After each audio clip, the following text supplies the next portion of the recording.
పురాతనమైనదే కాదు, ఎల్లలు లేనిది కూడా. సో జంగమ సాంప్రదాయం అనేది అతి పురాతనమైనదే కాకుండా దానికంటూ ఒక హద్దులు అనేది లేదు, ఒక లిమిట్ అనేది లేదనమాట. అంటే అంత విశాలమైనది, అంత ప్రాచుర్యం చెందింది అని అర్థం. ఓకేనా. నెక్స్ట్ చూసినట్లయితే శైవుల దృష్టిలో, ముఖ్యంగా వీర శైవుల దృష్టిలో జంగమ గురువు అంటే కదిలే శివుడు. ఓకేనా. సో ఇక్కడ ఏంటి, లింగ పూజ ఎంత ముఖ్యమో జంగమ పూజ కూడా అంతే ముఖ్యం అని చెప్పింది వీరశైవం కదా. సో అందుకనే వీరశైవుల యొక్క దృష్టిలో జంగమ గురువులు అంటే అర్థం కదిలే శివుడు అని అన్నమాట. ఓకేనా.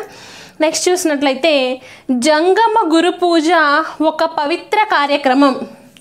జంగమ గురు పూజ అనేది ఒక పవిత్రమైన కార్యక్రమం.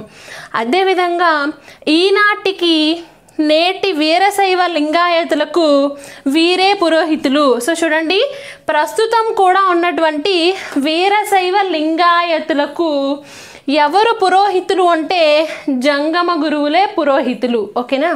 నెక్స్ట్ చూసినట్లయితే జంగముల మెడలో ఎల్లప్పుడూ ఒక చిన్న లింగం వేలాడుతూ ఉంటుంది, అదే ఇష్టలింగం.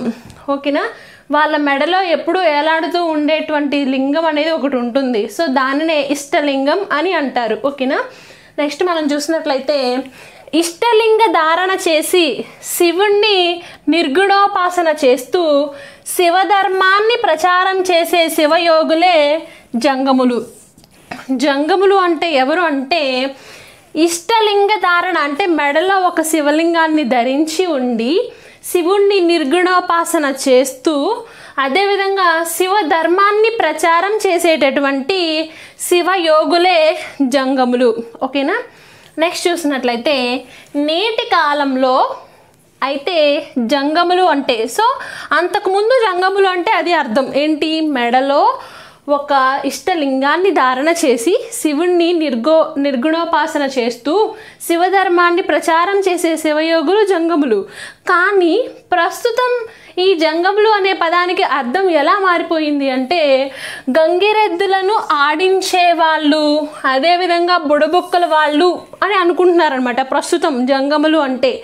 అందుకనే ఇప్పుడు ఎవరైనా కానీ జంగములు ఉన్నా వారేంటంటే వాళ్ళని వాళ్ళు మేము జంగములు అని చెప్పుకోవడం లేదు. ఎందుకు అంటే గంగిరెద్దులను ఆడించే వాళ్ళు లేదా బుడబుక్కల వాళ్ళు అనే అర్థం మారిపోయింది కాబట్టి సో వాళ్ళని వాళ్ళు సెల్ఫ్గా మేము జంగములు అని